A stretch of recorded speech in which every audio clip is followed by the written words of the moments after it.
So now it is time to move to the second session of the webinar about another very important topic related to the alliances, namely the European degree, opportunities and challenges. And in this session, we will have two speakers. The first one will be Professor Dorothy Kelly, Vice-Rector for Internationalization at the University of Granada and representing the Alliance ARQUS. And the second speaker who will then join us is Ms. Gohar Hovhannisyan. She is the Vice President of the European Student Union, ESU, and you will join us again a bit later, Gohar. And first, this is up to you, Dorothy, with your presentation entitled The European Degree as an Instrument to Further Inter-University Cooperation Within and Beyond Alliances. Please, Dorothy. Thank you very much, Ludovic. It is a very great pleasure to be participating in this virtual event.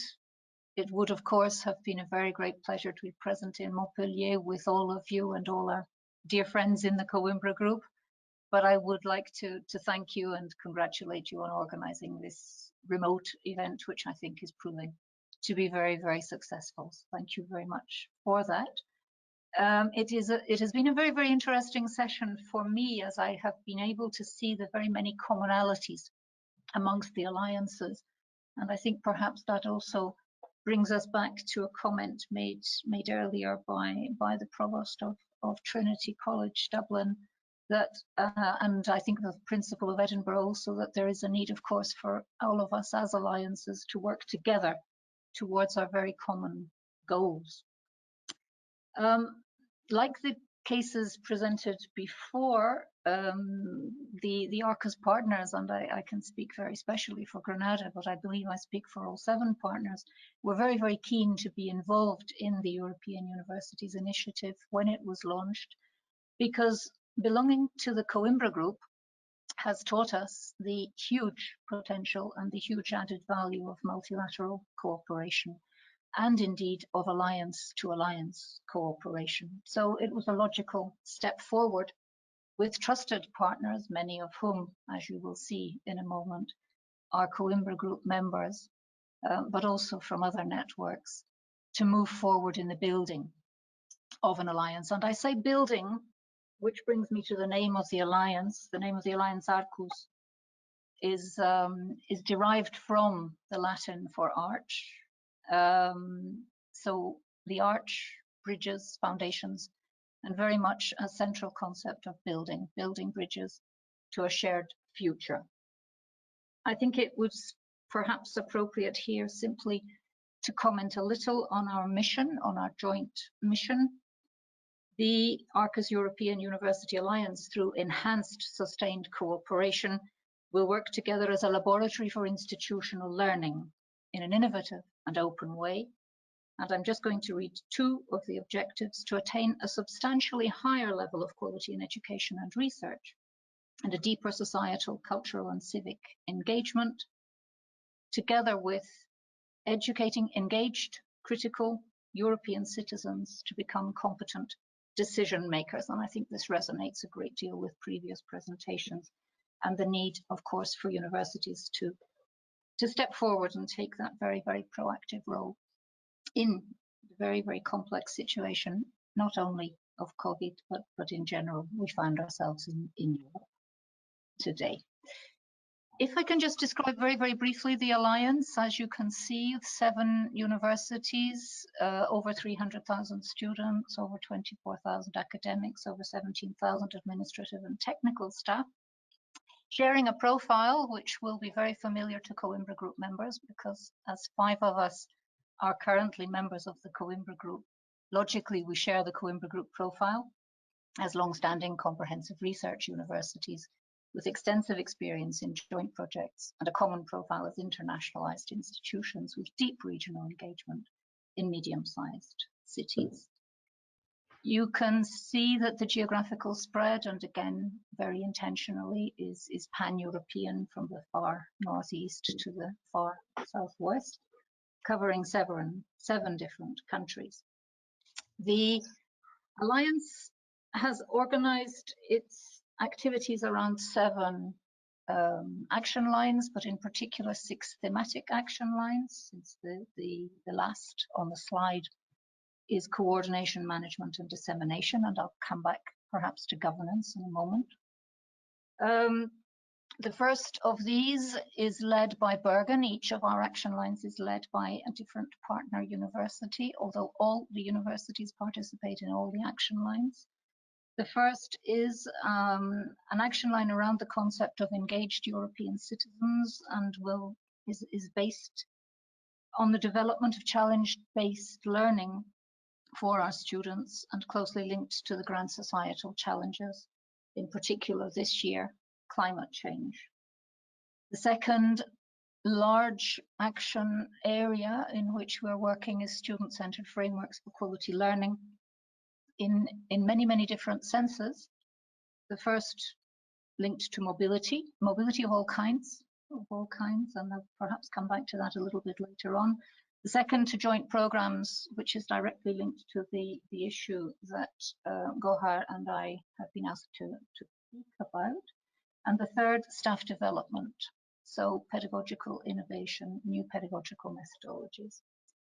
The third thematic area is multilingual and multicultural university, again, something that has come up in previous alliances. In our case, we have 6 mother tongues plus English as a lingua franca within the alliance, so seven languages used institutionally, although of course our institutions teach and work with many more languages. That is an area which is led by Leipzig, the previous area led by Vilnius. Padova leads an area working in widening access, inclusion and diversity, linking in with the social inclusion agenda, which Sophia mentioned at the beginning of our session. Lyon leads a work package, an action line linked to the entrepreneurial university and regional engagement. I insisted before on the importance of regional engagement for all of our universities. And Graz leads the action line on research support and early stage researcher development, linking in perhaps with what Linka has just said. We strongly believe in the indivisibility of education and research as universities. Granada is responsible for coordinating, managing, disseminating and quality assurance. Just a brief word there perhaps on the governance structure, which is a very participative model of governance structure with a matrix structure, I think similar to the one described by Linka. Also, I'd like to make particular mention here. In this session, we have a participant from the European Students' Union. I'd like to make particular mention of the fact that ARQUS from the very outset understood the need for strong student participation, and so has a student council and has a student representation structure within the alliance. In our first work plan, we have 4 major cross-cutting goals. Again, these will resonate. Community building in a very cross-cutting way amongst the various different communities of academics, of students, of administrative staff. Across the university, including services and units of the university who are perhaps not so accustomed to international European level cooperation. The second major goal would be that of staff development across the board for the future of our universities, for a future where European cooperation is central to our activities. The third, sharing resources of all kinds, but also protocols and policies.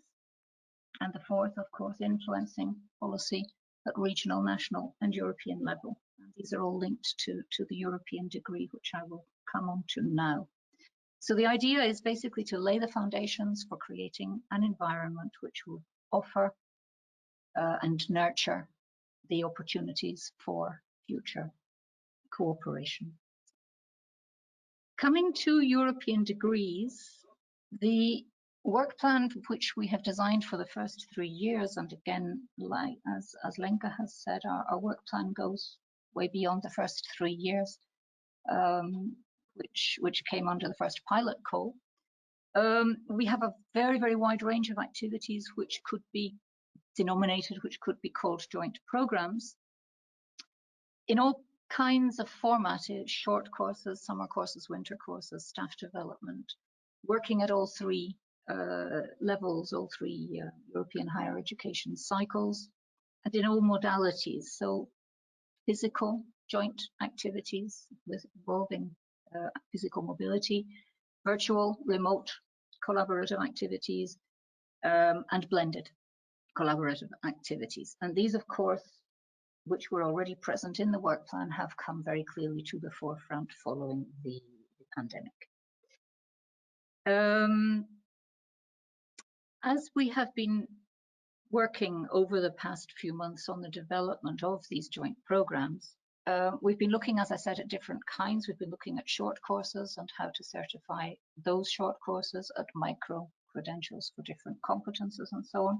But in particular, to come to the European degree, one of our objectives is to set up 3 pilot joint master's programs, again in fields which are familiar, and I think this is very interesting to see these commonalities across the alliances. The 3 fields that we have chosen are cybersecurity, European studies, and translating and interpreting. But the aim of these pilot programs is not simply to set up the degrees in themselves, but rather to act as a pilot to allow us to develop protocols for extending the model then to other academic fields within the Alliance. Of course, in order to do that, we have been identifying obstacles. And just a brief comment on obstacles. We have a tendency to think that the obstacles are all external, but I think one of the things that we often realize when we work together on projects of this kind is that sometimes the obstacles are of our own creation, and therefore identifying things which we can do to move forward without the need for external authorities to remove obstacles is one of the important elements. Very briefly, we would see the European degree as an instrument to further inter-university cooperation, not as an end in itself, but rather as an instrument to improve the quality of the educational offer, to enhance learning outcomes, to improve employability, and to strengthen the education of European and global citizens. The point was made before that, of course, these course offerings must be seen to be an added value for stakeholders. Otherwise, there is very little sense in moving forward. And can I very briefly, what is a European degree? We can understand European degrees in many, many different ways, and just quickly four possibilities. One is that a European degree is in comparison with a degree from another continent, with an American degree, with an Asian degree. And for that, we already have our European higher education area. We already have common standards and characteristics such as transparency, our quality assurance systems, and our student-centered approach. European can mean beyond the national, and I think this is probably what most of the alliances are looking at when they think of the European degree. So joint degrees accredited only once, hopefully, by a European accreditation system. But then there is also the understanding that perhaps a European degree should be something specific to European universities. And a lot of pressure exists for fast-track models only for the pilot alliances, which I think involves a certain risk. I think it involves a certain risk if we really want to work towards the sustained structural and systemic transformation which the Commission has asked us to do as pilot alliances. And I think maybe if I leave it there. Thank you. Thank you very much, Dorothy. We will surely come back to these very last points that you made about what should we think when, or what should be the European degree. We will surely come back to this during the question and answers. Tonight it is my pleasure to invite you, Gohar, to be the next speaker now, providing, let's say, the student's view with your title, Why Do Students Need a European degree? That's indeed a very good question. Gohar, the screen is yours. Thank you very much, Ludovic, and thank you very much to all the colleagues at the Coimbra for this invitation and the chance to come and speak to you all, which kind of seems like speaking to a mirror, but I hope everyone there is following it. So yeah, I don't have a European university to present to all of you, but I come on behalf of the European Students' Union, being the vice president of the organization. And European Students' Union is a pretty big student representative organization on the European level that represents around 46 national student unions from 40 different countries in the European continent. And we cover for about 20 million students from around Europe. And as you can imagine, working on the European universities development, following the topic, doing advocacy on behalf of the students is one of the key priorities for us. So I have a very few slides for you, and on this first slide you can see what are we advocating, what are we doing during our advocacy work for meaningful and democratic student engagement in the European universities. So far we are actively involved in the stakeholders group on the European universities that is set by the European Commission. We are one of the partners of the EUNIC project that works on developing a quality assurance framework for the European universities. And on the action level, we have so far issued 3 different resolutions that are following the development of the European universities and giving the perspective of the European students on what do we think about it. We have organized the first meeting for the students from the European universities back in November, when there was the general meeting organized by the European Commission for all 17 European universities.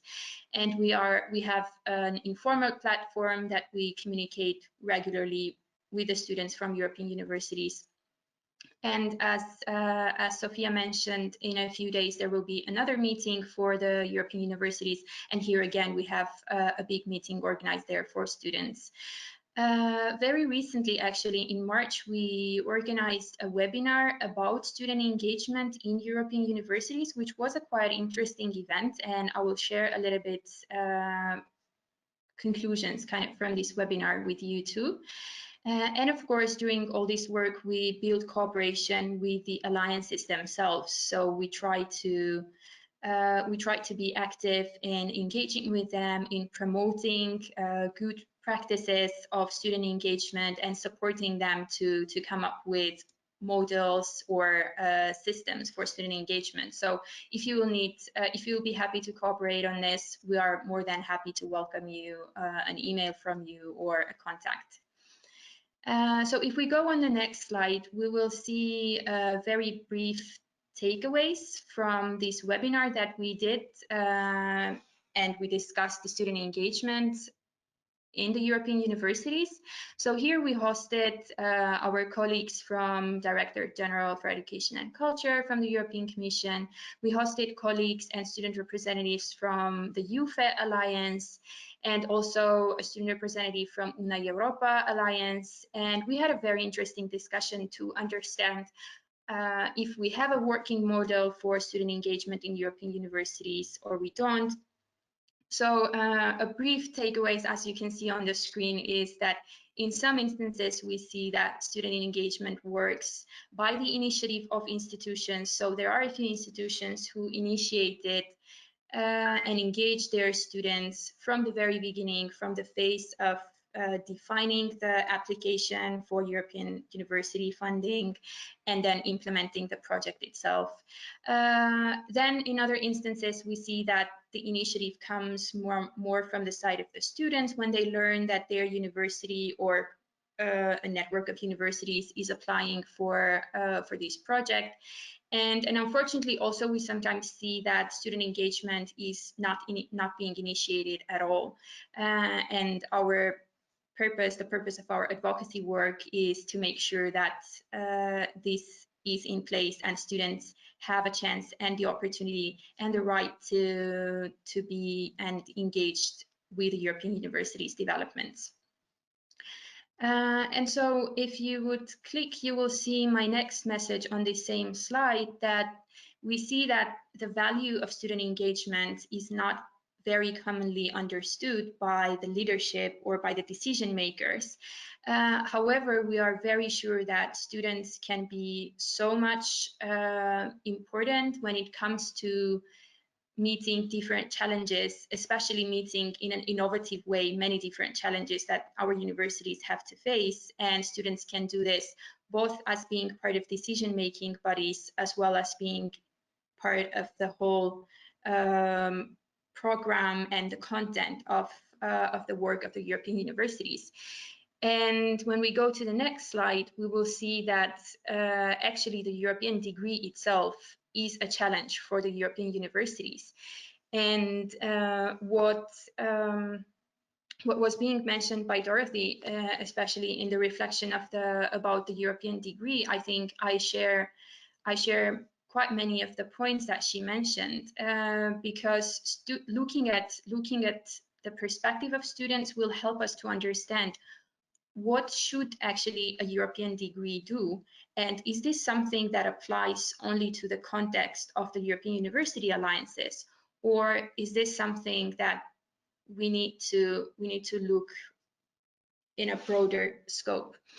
So coming from the perspective of the European Students' Union, we see that a European degree, which actually came as an idea throughout the Bologna process and the European higher education area, the European degree should be a compatible and comparable degree, which works in the framework of the European qualifications framework, that is quite well known.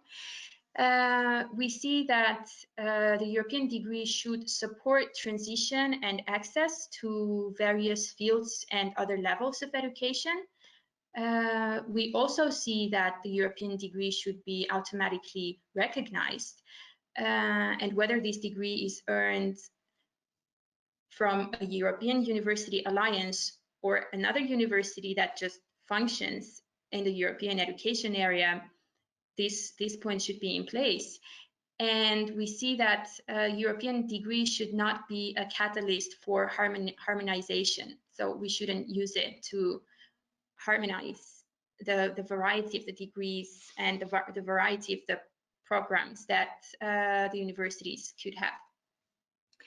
And a main message that actually targets specifically the definition of the degree in the scope of European universities comes with one of our resolutions. So if you click next, you will see this message.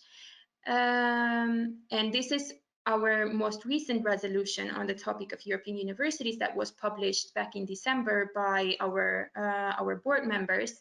So here we say that students within the Alliance should be able to rely on the fact that they can obtain a degree from any of the universities under the same rules and conditions, and this means tuition fee, housing possibilities, support system, etc., that the same application and admission procedures will apply, and that there will be no differences in recognition of the diploma given by the universities within the alliances. So this is how we see a degree being given by a European university. However, if this is the European degree, if we want to label this as a European degree and limit the definition of a European degree towards only the European university alliances, I think we would be not very much in agreement with this, because there are still many other universities in Europe, and many other students are studying at other universities where they earn a European degree, which is recognized, supposedly recognized among the European countries. So it is good to always bear this in mind when we are trying to look into what a European degree should be and how joint degrees should work in the scope of the European University Alliances. And I think with this, I will stop and be happy to reflect on further questions, because I'm sure there are a lot of points to discuss further rather than just give a presentation. Thank you very much, Gohar. And Indeed, you have already touched upon a very important aspect of what should or what would be the European degree. Actually, I would like to maybe, I don't know if Sophia Eriksson is still with us, because that could be actually interesting to that. Sophia, if you are willing to join us again for this last round of question and answer, because in a way we have uh, closed the loop, because you mentioned a lot of different aspects related I will join to the. Ludovic. I'll see if I can get the camera going. Wait. Yes, that would be wonderful. Thank you so much, Sophia, for your flexibility. We had not explicitly scheduled to have you back, but I think actually it would be really relevant to have you back indeed. At least we could hear you. So yes, we have actually seen through Dorothy's presentation and Gohar intervention that there could be in principle different ways to see the development of a European degree. Thank you, Sophia, for being with us. So could you actually, and I should say that these were also among the many questions that we had received from the audience after your presentation, Sophia. What is expected from the Commission's point regarding the development of this European degree? How do you foresee? How do you see it as a new tool, as a new qualification? Yeah, can you maybe also tell us what you expect on your side? Yes, I am. I'm already online. Good.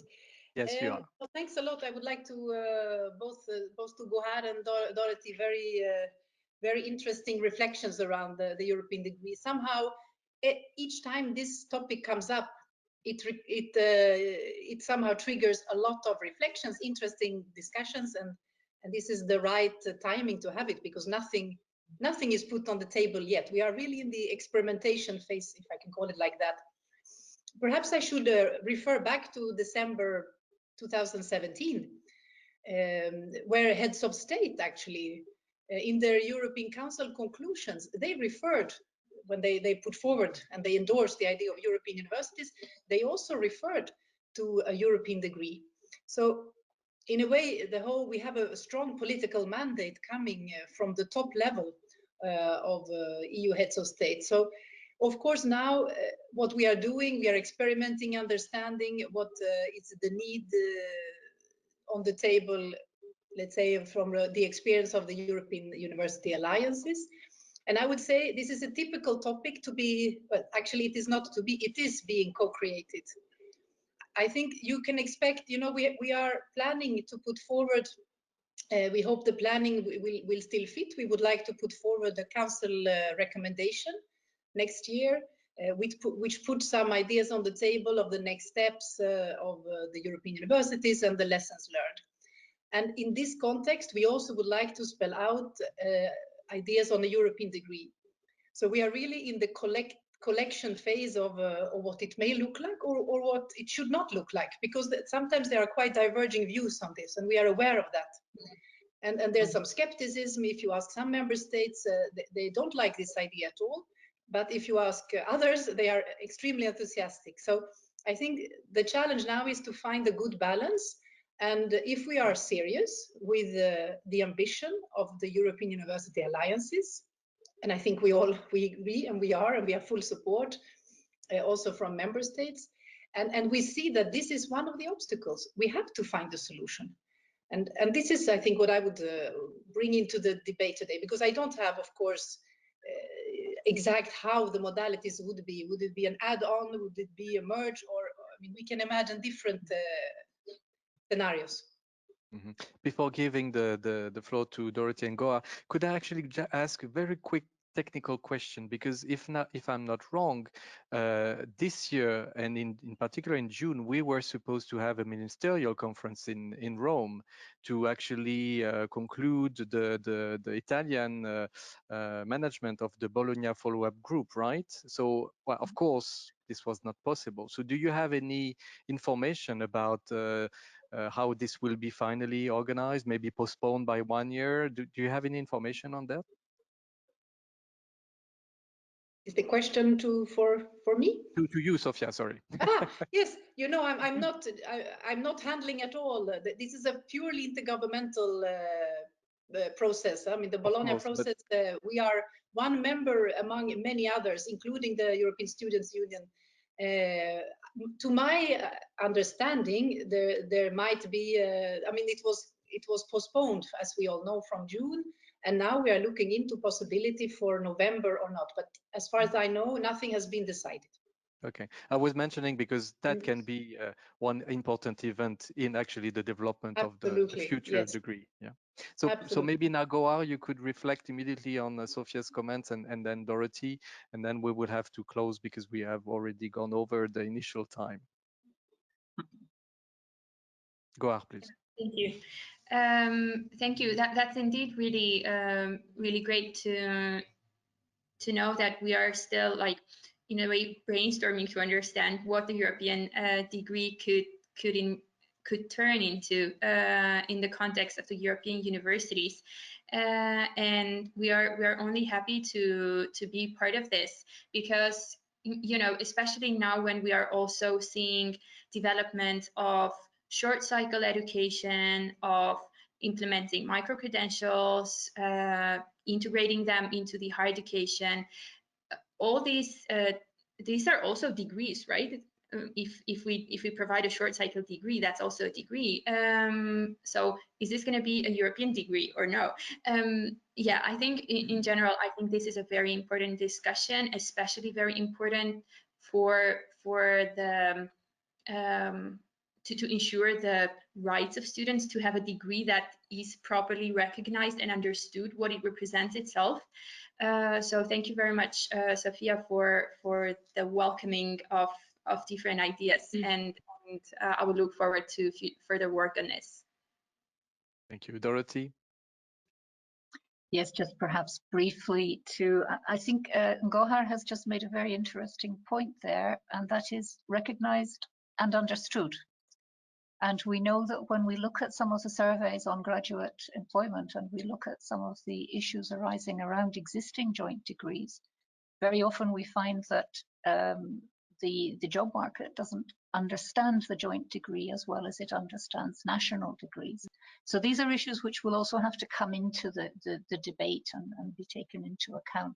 But I think, yes, again, as an alliance and I think as a university, we are very, very happy to hear that this will be, again, a co-creative process. I think that is very, very important, that all the stakeholders should be present. And I do understand that it's going to be a very, very interesting balancing act, because, of course, the competence for higher education lies at national level. So clearly we need the member states to be heavily involved in the decision making. And I would plea very much for a flexible model, for a model which is not exclusive, which includes all the levels and a variety of approaches, and perhaps which would also be inclusive, and perhaps no, definitely would be inclusive for all institutions. I think we need to look very carefully at the systemic impact also of this move forward. Indeed. Maybe, Sofia, you want to have the concluding remarks in this Q&A session, and then we will close. Oh, you're kind, super spontaneous. I think it's just for me to thank you, Coimbra Group, and all the participants in the panels, and I understand all the numerous participants, if they're still there. Yeah, there are still more than 200. It's fantastic. I think it was a very efficient, productive session you managed to do.